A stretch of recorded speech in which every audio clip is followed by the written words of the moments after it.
Hi, and welcome to episode 236 of the Untethered podcast. Today we have Michael Johnston joining us. Michael's a Louisiana state licensed speech language pathologist with her certificate of clinical competence through ASHA.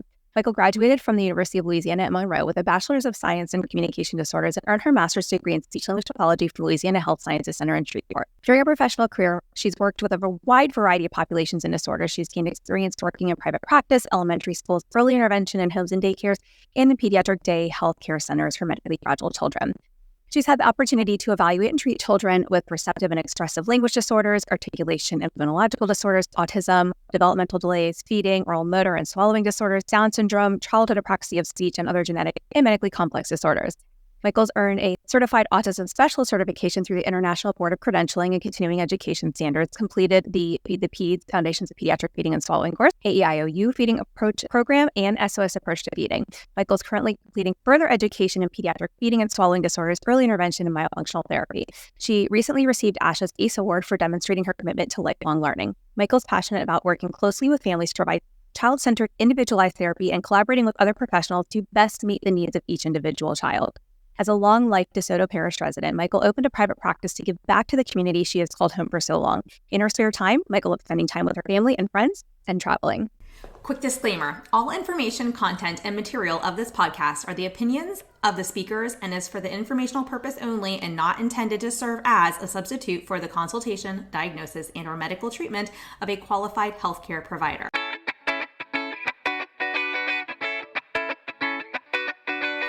Welcome to the Untethered podcast. I am your host, Hallie Vulcan. I'm a certified myofunctional therapist, feeding specialist, podcaster, business owner, and mentor. This podcast is all about getting your questions answered and collaborating with colleagues to bring you the most up-to-date information in the orofacial myofunctional therapy, airway, tethered oral tissue, and pediatric feeding therapy space. If you're new here, I challenge you to keep an open mind and join my mission to spread this message far and wide. If you've been around since June 2019, thanks for being a loyal listener. As we jump into today's episode, remember to listen with correct oral rest posture. Tongue up, lips closed, teeth apart, breathe through your nose. Let's get started.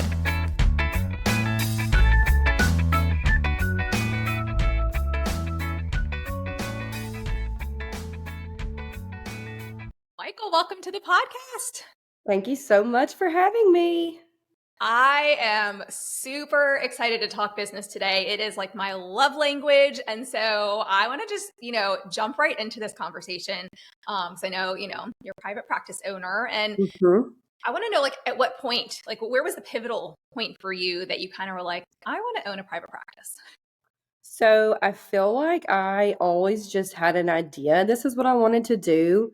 I've always been very, independent and driven and kind of wanted to pave my own way. Yeah, my mom says since I was literally, an infant, thinking outside of the box, doing what Michael wanted to do.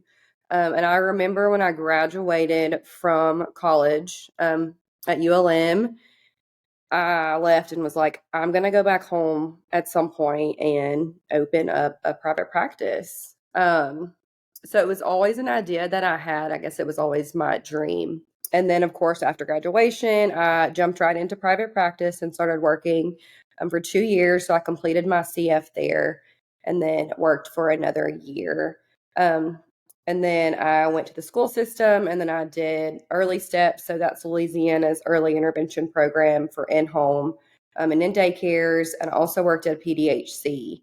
So every setting that I went into, it was kind of like, okay, I really like how they're doing this, but I don't really love how we're doing this. So I kind of learned how I wanted to not only be valued as a therapist, but also I wanted more mentorship from my coworkers, from the staff, and I knew how I wanted families to be supported. So that's kind of where the shift really took place. It was always a dream that I had, but after I started to see and get experience across all these different settings, it was kind of like, okay, I really like this, but I really am not too sure about this. So why don't I just create what I want to see happen, essentially? I love that. I love that. And I feel like you're telling my story too. It was very similar. I always knew I wanted to have a business. I didn't Mhm. start like as a speech pathologist. I actually started in business, but I like didn't do Mhm. well the first semester. I think I got like a C on some of my first tests, and I was like, "What is this? I don't need this information. I'm gonna have my own business one day." And like, I don't need this. And I had worked in like another business growing up and ran like events for an event planner, and like Mhm. that was like my weekends. And even through like college and grad school, I went back and like worked too, and it taught me so much. And then like Absolutely. you, like I actually signed an agreement to go work in the schools in exchange for them paying for like most of my graduate school program. That's And awesome. so it was a 3-year contract. I was totally miserable, but my first 2 years were like in their preschool program. My third year was in early intervention and MCITP, which was their EI. And I loved that because it got me Yes. back to working one-on-one in families' homes. And Mhm. I think if I'd started there, I don't know what my path would have looked like because I really enjoyed that. And I really loved the team approach and the team meetings. And it was very collaborative. Now, it was more of a coaching model. And I really wanted more of Right. like a medical model, more like, Direct. Yeah. yeah, and direct therapy model. So I think I probably eventually would have left anyways. But it kind of brought me back to my roots, which is funny because I'm like 2 years in and I feel like I have to be brought back to my roots. And I'm so like Right. jaded from working in like a school system for 2 years. Like that's horrible. But I like quit being an SLP for about 8 months actually. And at that point I was like, I was doing network marketing and I'd replaced my Yeah. income in the schools. That's how I quit and left. And I kind of was like, I don't even know if I want to do this anymore. And then I really started to miss the kids. So I went to work for private practice for a year. Mhm. We almost went into business together. We decided not to, parted ways. I went out on my own, and that was like Was it? 2014. I'm like, now here we are on Yeah, that was it. like, yeah, I'm like 9.5 years later. So yeah, Crazy. it's so incredible to see like how like things shape shift. But for the Mhm. same reason that you explained, I was kind of like, okay, I want to be able to deliver a certain level of service and truly help my patients. And I feel like Right. a lot of these other places where I've worked, there's so many restrictions, there's so many things that I would do differently, like whether Mhm. it was coaching model and I wanted to do direct therapy or more of a medical model, whether it was another private practice and I had some freedoms, but you know, clerically, Yeah, yeah. administratively, I was like, there was other things I'd be doing, customer service wise, there's other things I'd be Absolutely. doing, it's yeah, so it was pretty eye opening, but good experiences nonetheless. I mean, because it really does help you figure out, like you said, like what you want to Mhm. stand for and who you want to be in private practice. So Absolutely. I You love that always you, have to go through what you don't like to really figure out what you do like. yeah. I agree too. It's so funny because looking back, I think if I would have started in just early intervention, I don't know if this is where I would be. I loved early intervention. Now, that was pre-COVID too. I got in right when COVID hit, and then they were doing lots of teletherapy. Um, so that definitely shifted. And I was also pregnant at the time. So there were so many moving pieces, which also helped me to kind of shift away from that. So I think it just kind of all fell into how it was supposed to be for sure. Well, and you're also in a rural community. So are Yes. there other private practices that do what you do nearby, or was it like a huge need or like, Definitely a huge need. So in our parish, there has never been pediatric therapy. So I graduated from one of the schools in our district or parish in Louisiana, we're parishes, in 2012. And at that point, there was no pediatric therapy, wow, which isn't that crazy? that's It just sad. blows your mind. It is so sad, which I'll talk about in a little bit. It's also that was part of what was so hard for me in the beginning, like our parents going to buy into this. They've gone so long without it, Mm, or did they just think they're okay to not have it, essentially? wow. Um, but when we did open, so we announced our grand opening in last October. So I think in 3 weeks, we're coming up on our 1 year anniversary, Yay, which is congratulations. crazy. Time flies. Um, but another local clinic, like right across the street, also opened their clinic like 2 weeks after us. Oh, Yeah, isn't that fun? well, Um, went from yeah, nothing to double the fun. no, literally. And I cannot begin to describe how stressful that was for me. We did not know that that was happening. Um, we have a really well-established adult clinic. And so there was a PT who was kind of going through the adult end to launch pediatrics. She didn't know that I was launching. I didn't know that she was launching. So it kind of happened at the same time. But it has not been a damper on our business, which is really good, because we have really just worked my tail off to make sure that we were successful in the long run.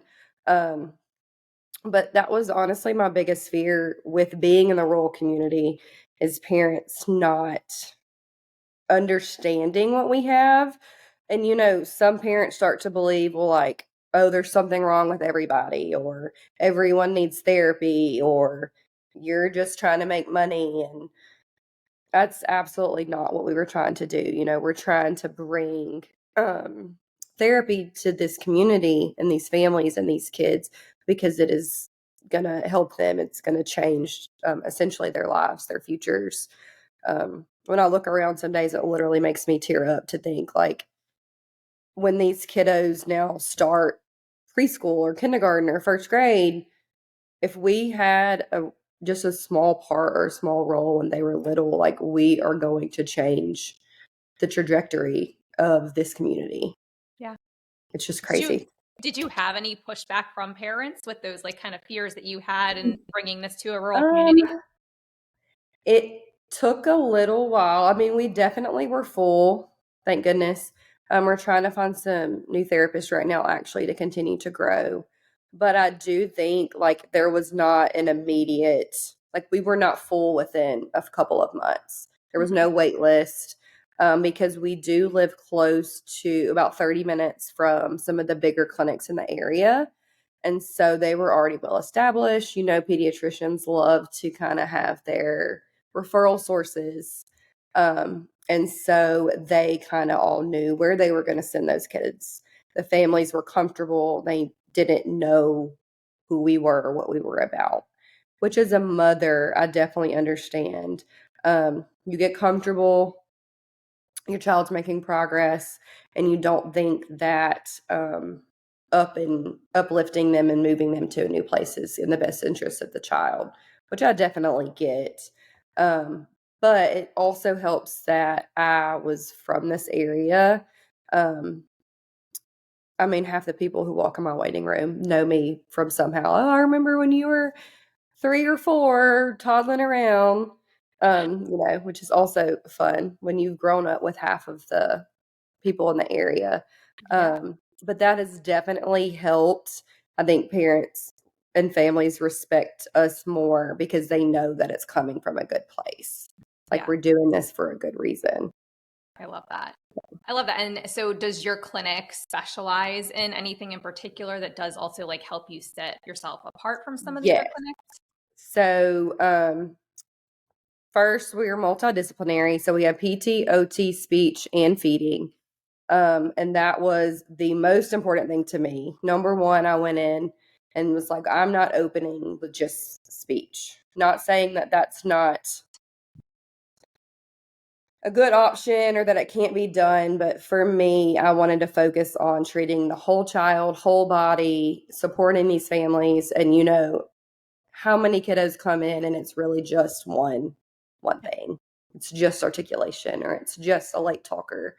Most of our kiddos do have other needs that need to be met. And I want to be able to collaborate with those other therapists. I can't tell you how many times someone will come in and we'll be like, oh, hey, can you pop in and just do a screening? Like, let's run out and talk to the mom if they're okay with taking a look at this. And then we'll talk to you some more and see if we need another evaluation. So I think that in itself really makes us kind of stand out. And we are smaller. We're not a mega clinic. So we're very close. We're very comfortable with just saying, hey, can you pop in really fast and take a look? Like, I'm doing a feeding evaluation, but I think we need to take a look at sensory regulation throughout the whole body. Can you kind of see what's going on? Or, hey, I'm working on feeding, but positioning, like PT, can you pop in and take a look at me for me and take a look at those gross motor skills? So that has really kind of helped to set us apart. And then we're also one of the clinics in the area that does feeding therapy. Thank you, Hallie. Kind of fangirling. You literally started my journey. I tell Taylor that all the time. I will never forget signing up for Feed the Peds and feeling like I was just, oh my gosh. You said at the beginning of the course to write, hey, like, my name is Michael and I'm a pediatric feeding therapist. And I was like, no. I literally, and I went back and looked. I was like, I don't think I wrote it. I'm such a type A, like, perfectionist. Like, I'm not a pediatric feeding therapist right now, so I'm not writing this. It's just so crazy how it comes full circle. But that really started my journey. I was actually doing early steps for a family. She medically fragile, complex little girl. I still see her mom. Family's amazing. She called and was like, can you see her for feeding? She was on a feeding tube. I mean, we were on TPN 24/7, very much out of my wheelhouse. And I literally was like, no, I cannot. And she was like, well, being in this community, this area, there was no one else essentially. And I was like, I know, but I just don't feel like I'm the best for the job. And she was like, I think that you are, like, you can do this. I went home, bought your class, and spent the next 12 weeks learning how to care for her. So she has a big role in just my feeding journey too, as well as just taking that class. Literally changed my life. And from those 12 weeks, it was just like everything after that. I want to learn more and more and more and more. How many C's can I get? How much continuing education for feeding? I need to know everything, which I know you never will. Like, if a parent has a question, I need to know at least the answer or how to find it.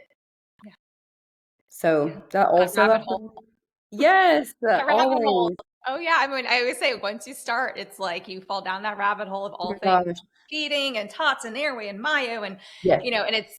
But I love that because it also sounds like your overall vision for the practice was to be this like comprehensive, collaborative place where you truly could kind of do that whole body approach for the patient, and also like hi, you're working towards optimal health, optimal function. You have function in your name. Like I love everything about that. And so I think that also, kind of brings a full circle in a way. And so I love that the course was kind of like a jumping off point for you. I know, I'm like fangirling okay right now to see you because it's just so crazy.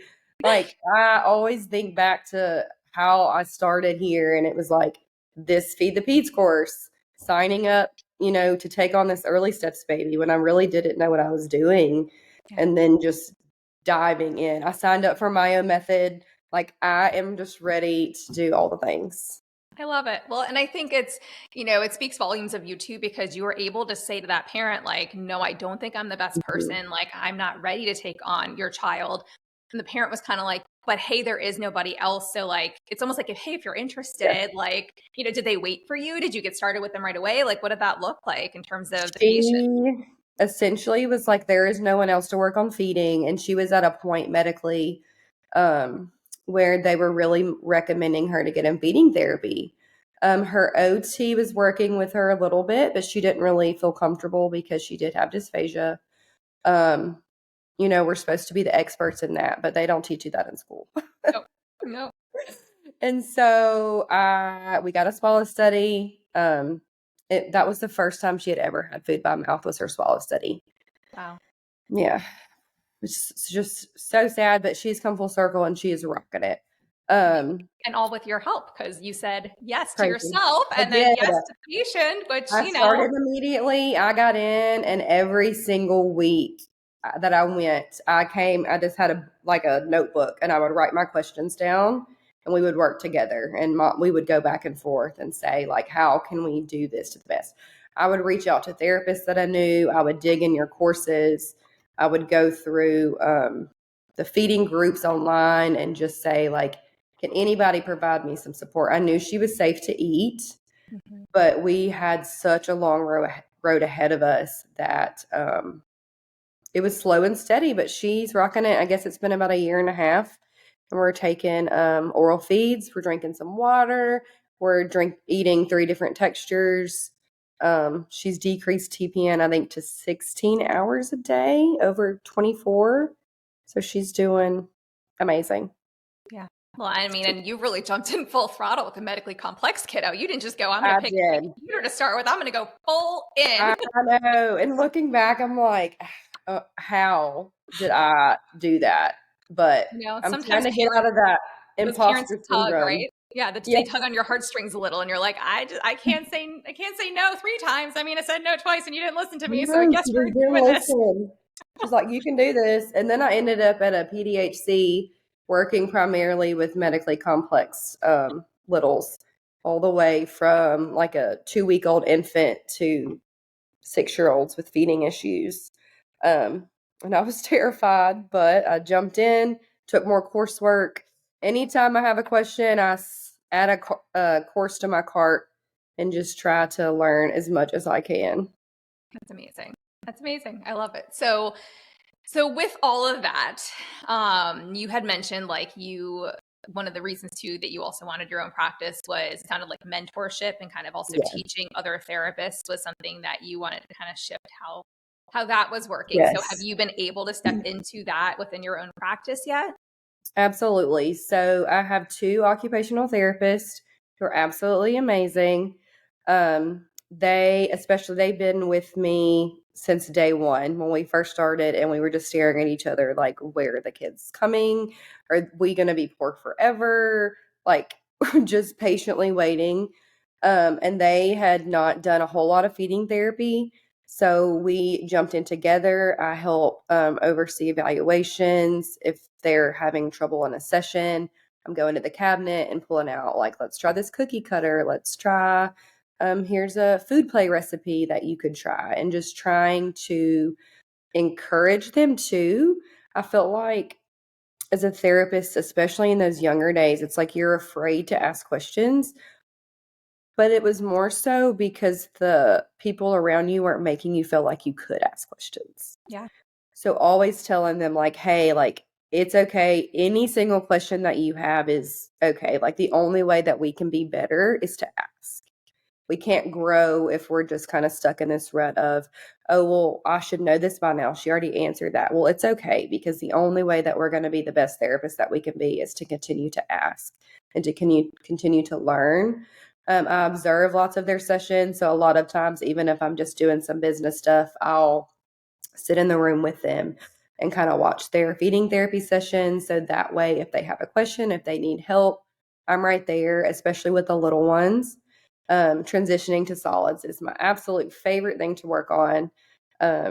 So I'll grab a food diary to send home to the mom, and we'll kind of look at it together, kind of going through patterns with the therapist, working on expansion of diet, what kind of cups, spoons, all that good stuff, just kind of giving them examples and always supporting them in growing. And then I also have a CF for the first time, which is exciting. And she has literally been amazing. She has just jumped right in and is such a hard worker and eager to learn. And from day one, like, it's okay to ask questions. Please come to me. I don't really feel like I got a whole lot of that either. I learned a lot from my coworkers with speech when I was a CF, but not so much my supervisor. Same. Which is pretty normal, I hear. But I just want to change that. But it shouldn't be that way.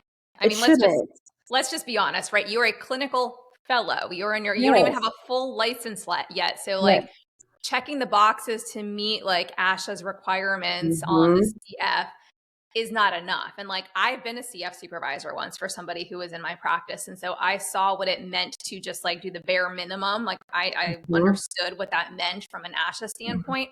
And then I kind of went like, oh, okay, that's why my experience was like that. I actually had 2 supervisors when I worked in the schools.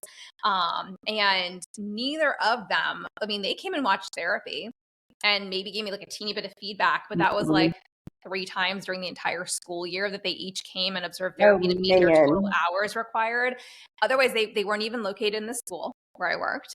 They're like, and they would say things like, "Oh, we're just a phone call away, we're just an email away," and I'm thinking like, but you have your own caseloads, and you have like your Right.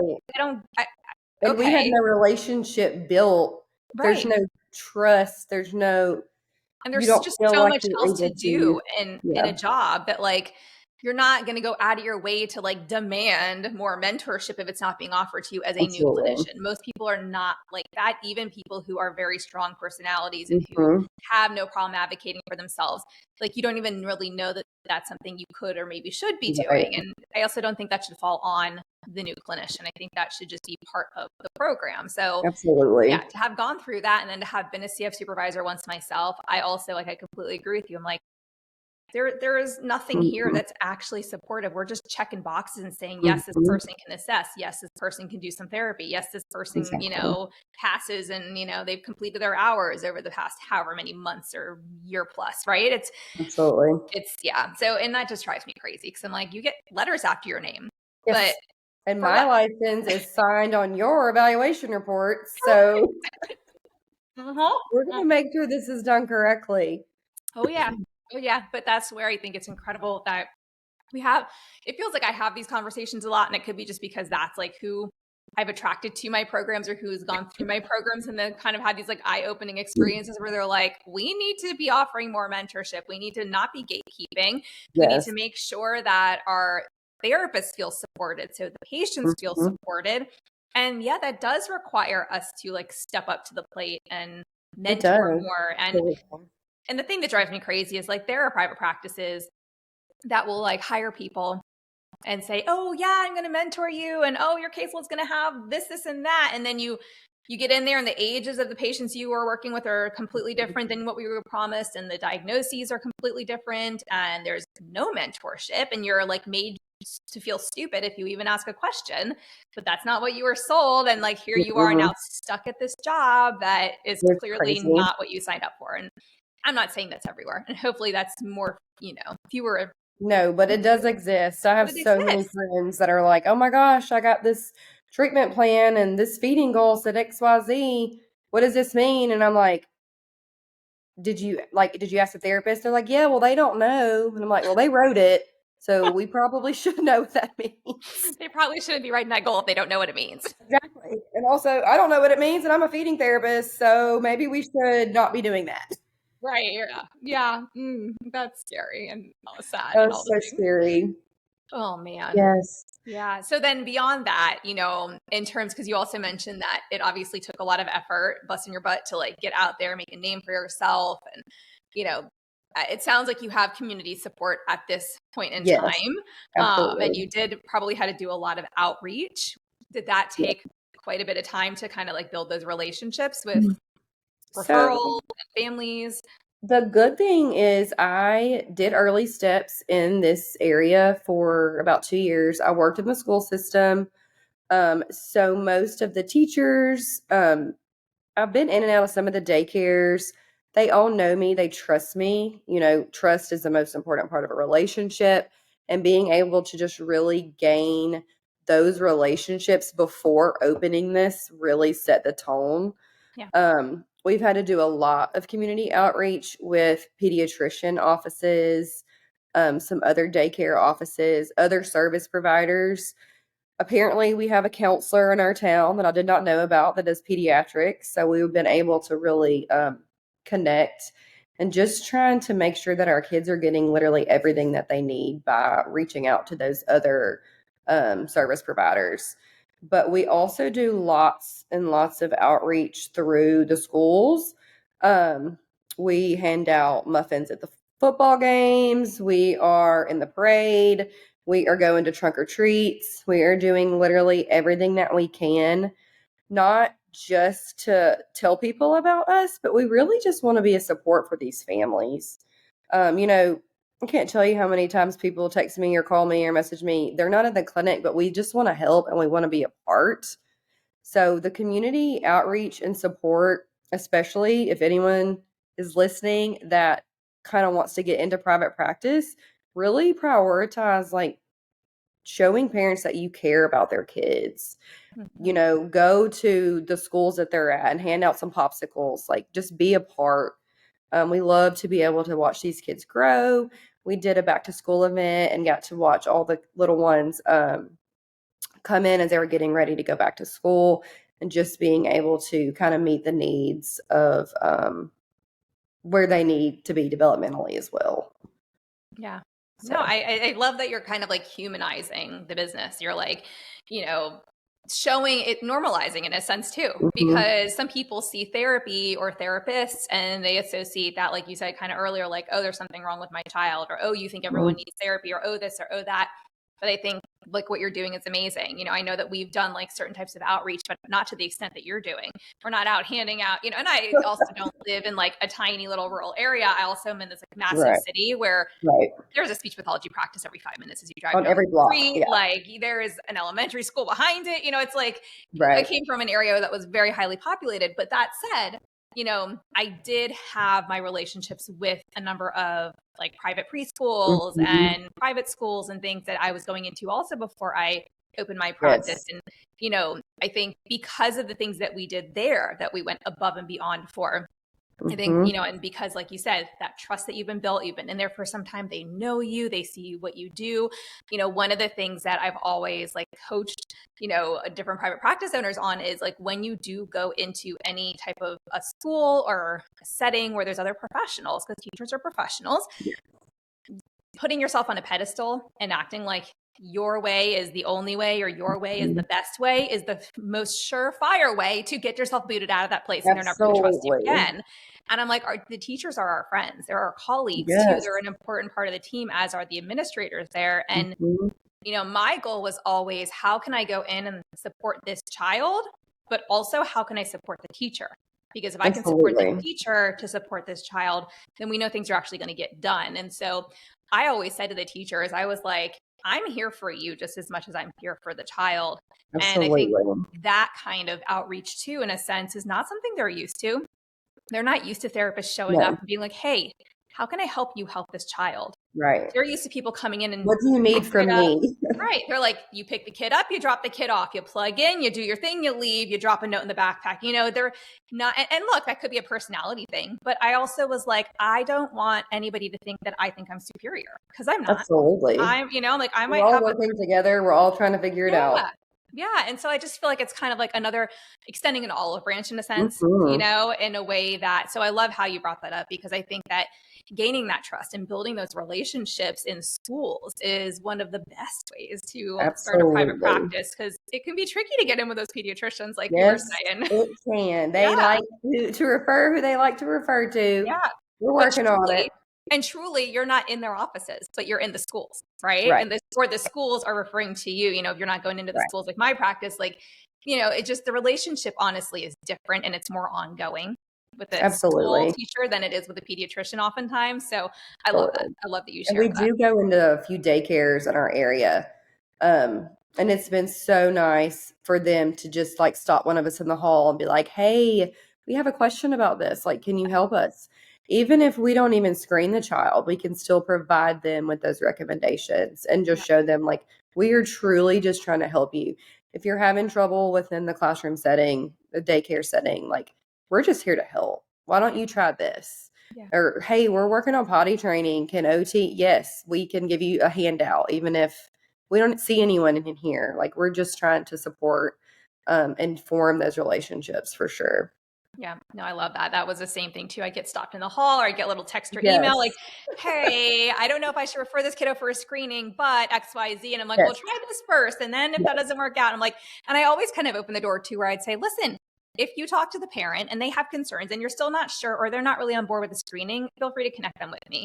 Because if I can maybe educate the parent or talk to the parent, we can decide if we do need to take that next step together. And, not to cut out like the referral person, but sometimes, that's a conversation that I think we can definitely help with. And, I think there's the one side of not giving away everything for free and charging what you're worth. And there's also the other side of being a support person in your community and just being a good human and supporting where support is due, and not everything always needs to have a price point attached to it.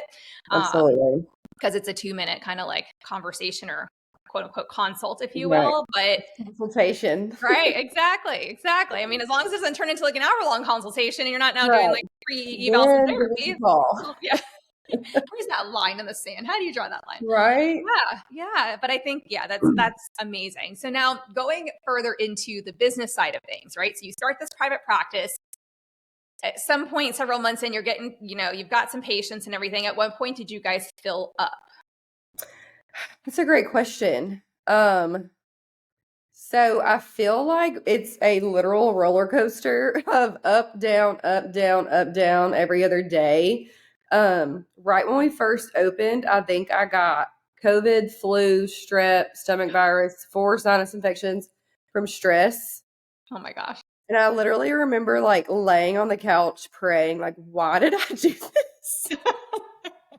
Well, now that you've gotten everything out of your system and your immune system is like ready to tackle the rest. Oh my I really God. lost my mind. Like, why? We were still waiting on insurance contracts. We're in an area where private pay is just not an option. So we do take most insurances. Credentialing was a nightmare post-COVID. So we had this lag period even after opening that we were waiting for insurance to approve. And I remember literally just sitting like, what have I done? Like, I was working in the school system doing early intervention. I was making great money. I loved what I did. I loved my job. I love the families. And I literally thought that I had lost my mind.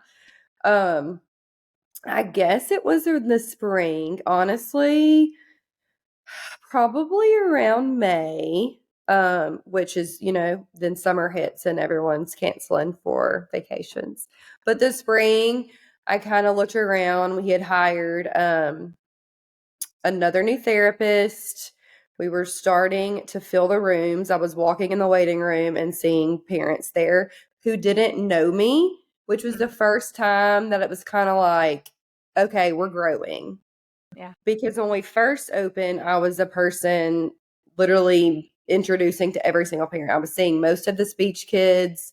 I was handing out all the intake packets. And then when I started to see parents and kiddos who may have not known, like, hey, she is the owner, she opened this clinic, I kind of was like, okay, we're doing this. Like, it's happening. It's really this happening. is actually happening. And just started to see like the release of pressure from my team. They were literally amazing. They put their kids in daycare, jumped in with me too in October, and we waited. And they were paying for childcare. They weren't having kids. They were contracts, so they weren't getting paid. And we all started to feel this just rush of relief. Yeah. That we were making a difference. We were getting our caseloads were building. Our parents started to reach out and say, hey, we had so-and-so tell us that so-and-so is in therapy and how great they're doing. And that really started to build us up to the word of mouth started to travel. I think that was also the first time we had some kiddos start to travel to us. So up until that point, we were seeing most of the kids just in our town. But then we had some referrals start to come from Shreveport. And they were like, yeah, our pediatrician said y'all were like so good. And like, we needed to come see y'all like for feeding. And just started to kind of hear that word was traveling. I know, I probably cried. I cry all the time. But I was like, yes, we're doing Crying this. is so healthy. As long as Ashley's not telling us to do it in our cars, we're good. Right. Oh my gosh. But so like 6 to 8 months or so till you kind of were like getting Yeah. full and got full, and then summer hits, which, they start to learn about all those seasons in private practice. But Yeah. in terms of all you were doing, because you said you were the person handing out the intake packets and like doing all the things, are you still doing that? Are you wearing all the hats? I'm wearing all the hats. Okay. I do social media, marketing, outreach, intake, scheduling, payroll. I bill parents. Our biller does insurance billing. She is a literal godsend. I don't know what we would do without Miranda. She is amazing. She actually reached out to me in the beginning, and she'll answer questions that I have. She did our credentialing. But other than that, I'm doing everything. I also carry a part-time schedule. So I have 8 to 10 sessions a day. And I also supervise a CF, and then I supervise feeding with my OTs. Oh my goodness. This is like at least a I know. job and a half, maybe two. And Full-time I'm job. also a mother of a toddler and the wife of a fireman who is gone 3 nights a week. Well, there you have it. So we're Yeah. carrying all Balance. We're balancing it all really well, right? and everything's on fire. And we're just trying to figure it out. Friendship, what are those these days? It's like trying to put 100% into something always means that something's not going to get everything. It has gotten better, and I am in the process of hiring an administrative assistant. Yay. Well, that's exciting. Exciting. But very, I was a type A personality too, because you shared that earlier on, especially around calling yourself a feeding therapist in the beginning. yes. Okay. No worries. You don't have to apologize for that. No, but I was definitely that type A. And then opening a practice, getting pregnant with my first child, like months after I opened my practice. And yeah, I guess having the baby actually come like while then trying to, still manage the practice. All the things. I was just like, yeah, and you know what? Like, I can't be a perfectionist anymore because like, I just Gotta can't. let some of it go. I'm like, I can't be perfect at everything. And it definitely started to shift me into more of like that type B, which if you had asked me before, like 10 years ago, I would have been like, are you nuts? Like I'm always, and listen, there are certain things that I like done a certain way.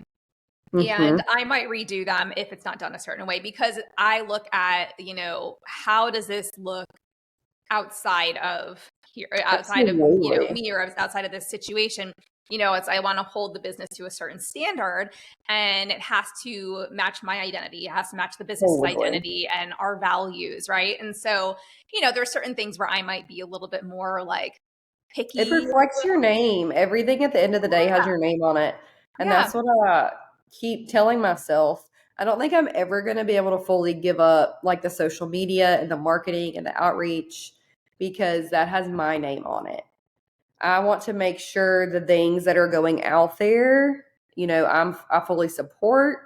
I've seen things that are posted and you can tell that it's done by a marketing specialist rather than a therapist. And I'm like, that's not even correct. Like, what tips for communication? Where did you get that?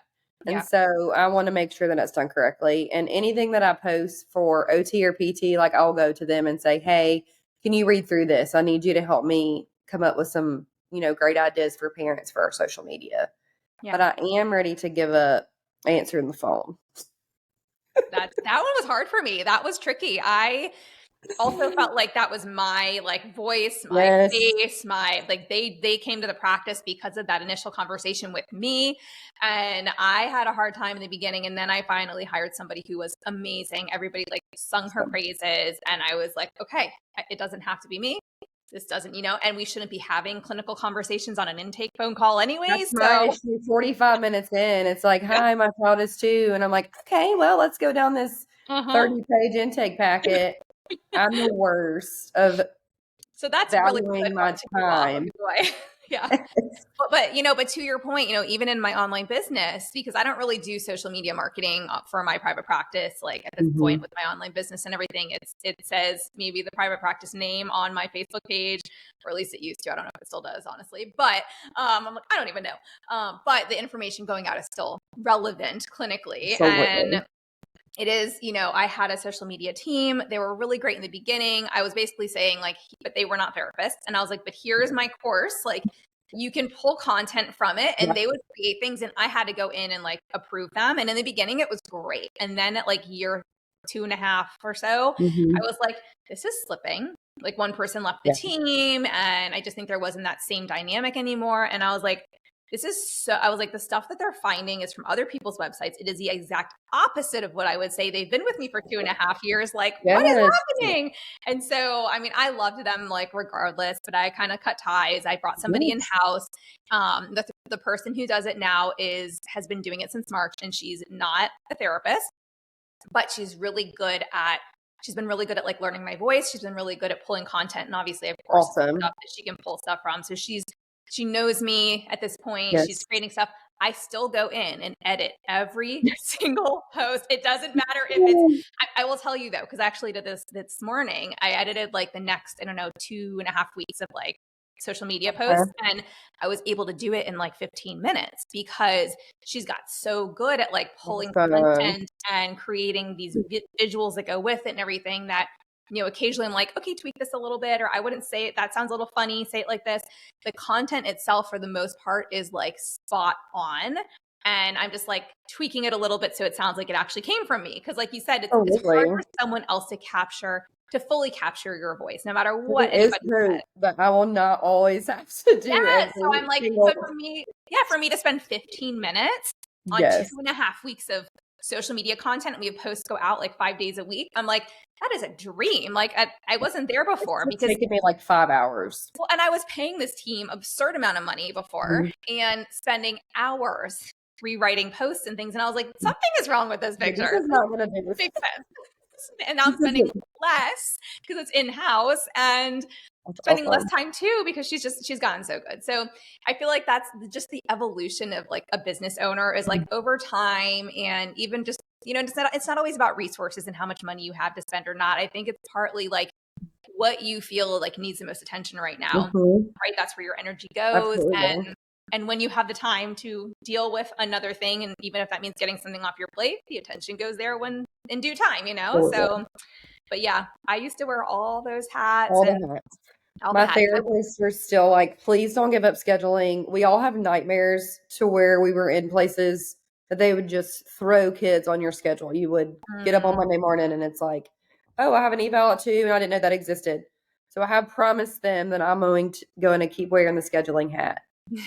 We'll see how long that lasts. But yeah. Well, and you know what? I mean, the biggest thing you can do, right, is just kind of create a standard operating procedure that has like, when I schedule, here are the things I look at, like here, you know what I mean? You just kind of like even record yourself scheduling so you can actually go and look and see what you're doing and then like put it into like a step-by-step process and like, here's what is not okay and here what is okay. I think you could totally be like, this is what's allowed, this is what's not allowed when scheduling. You can't just put people because there's a space and they need OT, you know?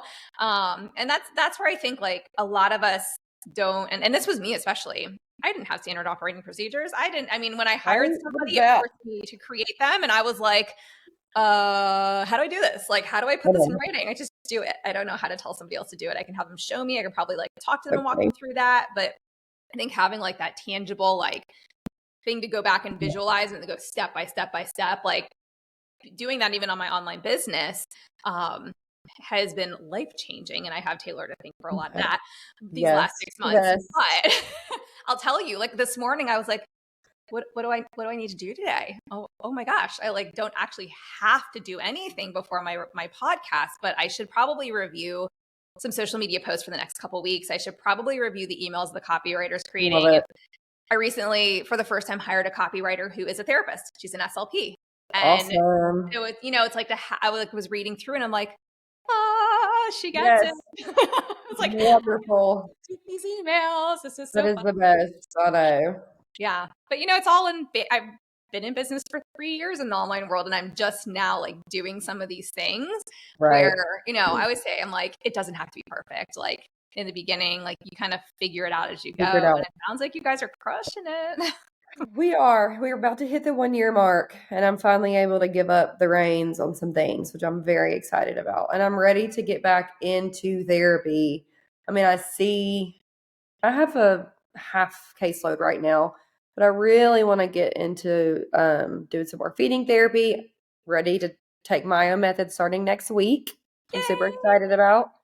I actually had a friend who works at a dentist come up to me last weekend and I've been praying and trying to figure out like, okay, what course is going to be next? And I've been, you know, watching and she came up to me and she was like, do you do Mayo?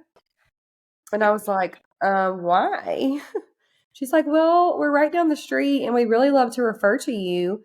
You know, we'd rather keep it local. And I went home and bought it that night. I was like, done. You're like, yes. Done. Mayo, but we're scheduling 3 weeks out. Right. I was like, call me in a month because I'm going to be ready. I love ready to do it.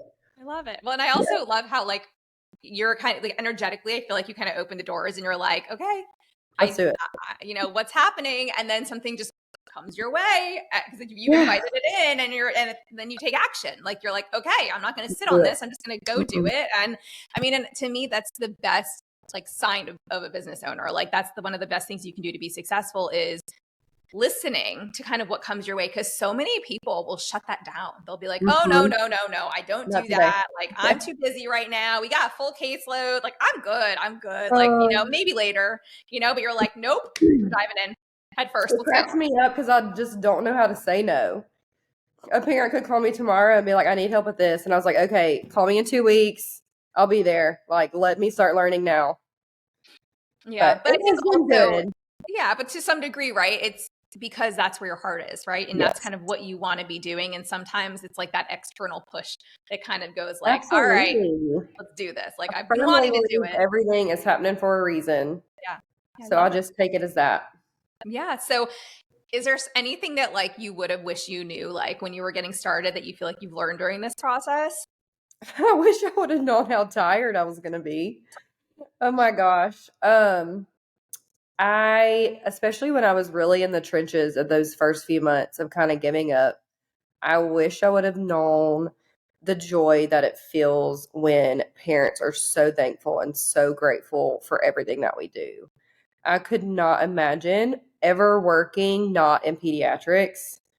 Some people tell me I'm crazy. A lot of my friends are like, I don't know how you work with kids all day and then you go home to your own. But just the joy for a mom to call and be like, hey, so-and-so said their first word. So-and-so just took 4 ounces of their bottle. We're going to be able to stay out of the hospital. Like, there are so many things that we do on a daily basis. I know that really just are changing these kids' lives. And especially in this community, we are literally shifting the generations to come because we're providing this intervention when it never existed. Like, I cannot wait to see in 30 years from now how these kids and these families, everything is changing because of what we're able to do. And I wish I would have known that. I mean, I'm glad I didn't, obviously, because it's just kind of coming to fruition now. But knowing that then would have given me probably a little more sleep. I would have been able to relax a little bit. Because it has been worth every tear, pound that I've gained from stress. All the things, every prayer. We've been relying on that Bible a lot lately and just really taking it all as it comes and feeling like it's really what we're supposed to do. But every other day is, I'm on top of the world. What the hell am I doing? On top of the world. What am I doing? It's a roller coaster ride. Yes, literally, like, what is happening? And then the next day, it's like, look what I accomplished. We just took updated pictures Friday, and I looked at them, and it just was wild to see that there were 9 people standing in front of the clinic. And the first one we took, I think, had 4, and 2 of them were part-time. And so it's just crazy to see the growth. It's crazy to see the trust that they have in me and just learning how to trust myself as a leader. And to just, I wish I would have known, like, you can do this. You can do hard things. I've always been one to just, like, jump in and figure it out. But I also wish I would have known that I can be a business owner, because business is not that was never in my plans. Math, technology, all the things that are required of this. I watch YouTube videos every night, like how to create an Excel document, how to run payroll, QuickBooks.com, like CPA, financial advisor. I need y'all to tell me, like, step by step. So the fact that I've been able to come out of that to everything that felt like the biggest hurdle, we made it. And then I'm like, we did the biggest things in the beginning, so I know that everything to come is going to be okay. Yeah. Yeah. Well, and I think that's it's one of those things where I think you see business owners like running a business and it's so glorified online. And that's why I always tell people, I'm like, you got to put in the work. Like, is it worth it in the end? Yes. But like, there are many years in my life that I did not sleep very much. It could be 4 hours one night, 6 hours another night. Like, I usually have a cutoff of like, I got to stop. There's only 4 hours left to sleep because I got to wake up with my kids. So I will be a wreck tomorrow, which honestly, anything less than 7 hours, and I'm kind of like not at my best. I know my brain starts kicking in. Yeah. Well, and I also am a night owl, so it really works against me because I feel like I do my best work at night when it's quiet and I have the like least amount of distractions and everyone's sleeping. But when you have kids who have to get up in the morning at 6:30 to go to school, that doesn't work so well. So morning routine interrupted. Yes. I know. Yes. So, but I always look at that and I'm like, that's something I chose. I want to be a mother. And I know that with that, and sending my kids to school in certain places, that means X, Y, and Z about, my schedule. So, I know everyone's like, oh, you're so lucky. You work for yourself. And I'm just literally like, if you understood like the amount of hours I work per week, it is crazy to me. Yeah. Yep. It's a lot. It's a lot of hours. It's a lot. It's a lot of hours. So one last thing I want to ask you about before we wrap up. So you had mentioned a couple times in the episode, like having imposter syndrome, kind of as a business owner or as a therapist and feeding and, whatever. Where are you with that now? Does that still come up for you? I think it will always come up more so because I am a perfectionist and I am type A. I'm gaining confidence in being a leader. I'm gaining confidence in being a feeding therapist, but there's always going to be a little bit of doubt, and more so of, did I do that in the best way that I could have? Or maybe I should have said this. I go home and I'm still like, oh, I was talking to that parent and I should have said X, Y, Z. So I always feel like I'm not doing enough, but I think that's just because I want to do it all. Yeah, it's because you care. It's because you care. And I love these kids. I love this business. I love this clinic. And I always kind of feel like, why should they trust me at the end of the day? Why should they believe what I have to say?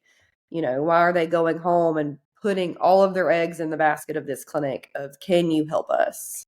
Yeah. Well, and I feel like that's something that you never want to lose, because it's what keeps you at the top of your game. It's what makes you strive to be the best therapist you can be. It's what makes you want to continue taking more courses and learning how to mentor your team, and then mentoring your team and collaborating internally and building what you've built and like growing what you've built. Like, if I ever just, I'm like, please take my business away from me the day that I sit back and I'm complacent and I'm like, I've done everything I could do. Like, I'm running it from afar. It's not mine anymore. Yeah, exactly. Yeah, I might as well just sell it at that point because my heart's not in it. It's not what and so that, people ask me all the time, they're like, do you still have a clinic? Because I'm not really working right. I am working. I'm not treating right now. And I'm like, I do have a clinic. I'm not treating in it because I'm now running multiple businesses. And so I may not always be the best person to mentor a therapist. So like, I've stepped away from mentorship, when it comes to clinical side of things. I'm doing business mentorship, and my team is the one who's like front and center and present mentoring, whether it's in my private practice or it's an online business or whatever else. Because again, I just, I'm still there and I can still add, input here and there, but I'm not going to take on like one-on-one mentor clients because I'm not in the thick of it every day at this point. Which is something that, also just shows to you as a therapist, like, that and how important it is. I feel like when I see someone who's like, yes, well, I'm going to mentor XYZ, but like, you haven't done therapy in 4 years. Right. So why are you supervising? Why are you mentoring? And why are you trying to talk therapy? And it's okay. Like, there's a time and there's a place to do all of the things. Yeah. But don't try to supervise clients or do XYZ when you haven't treated in, 4 to 5 years. Yeah. I'm like, my brain just doesn't function on the same level. And when it comes to like patient care as it did when I was actively treating every day. And it first started where I was like, I'm just going to take a break because I'm launching this online course. Then COVID happened. Then we moved to a different state. And at this point, I'm like, I spend so much of my time running businesses that I'm like, I still identify as a feeding therapist. And I still can, I had one of my therapists bring her baby and I did an assessment. And I was like, oh, I still got it. It's still there, right? But also, at the same time, I'm just like, for me, I'm like, my heart is more in mentoring, where I feel like I'm working every day, whether that's going to be, clinical or that's business. It's going to differ for everybody. So anywhу, all that to kind of just go back It's to, all hard. yeah, I mean, but again, kind of going back to the whole imposter syndrome thing, because like you had shared that like you basically gone from feeling like an imposter to like feeling like a total badass in business, like all in the same day at times, right? Yes. And, I think that it's part of the roller coaster that we ride, and it never changes. Like no matter how much experience you have, no matter what you're doing in life, but if you're owning your own business, like that is a roller coaster that's just going to continue to happen. Keep on riding. I love it. Well, this has been amazing. So tell everybody where they can find you. Yes. So we are online at fundamentalpediatrictherapy.com. We also have a Facebook and Instagram page. Awesome. And we'll make sure we link everything underneath the episode so they can reach you. And yeah, this has been amazing. Is there anything else that we didn't cover that you want to share? I don't think so. Thank you so much for having me. This is a total 180 moment for me to just be here with you. You kind of started this for me. So I really appreciate it. And it's been really fun being able to chat. Well, I'm so glad that you joined me here and that we were able to share this. And I know that your experience is going to help a lot of other either therapists who want to get into the business or maybe who already have started and are kind of going through some of those early days where they're like, oh my gosh, what did I do? What am I doing? It will be worth it. It will be worth it. Yes, it's always worth it in the end. Well, thank you so much, Michael. Yes, thank you. Thanks for listening to this podcast. If you found value in this episode and want to hear more of these MyoTots airway and feeding related episodes, be sure to leave a review on Apple Podcasts and share this episode on your social media platforms. You can access free resources and all I offer at HallieBalkin.com or pop over to @HallieBalkin on Instagram to get all the latest updates.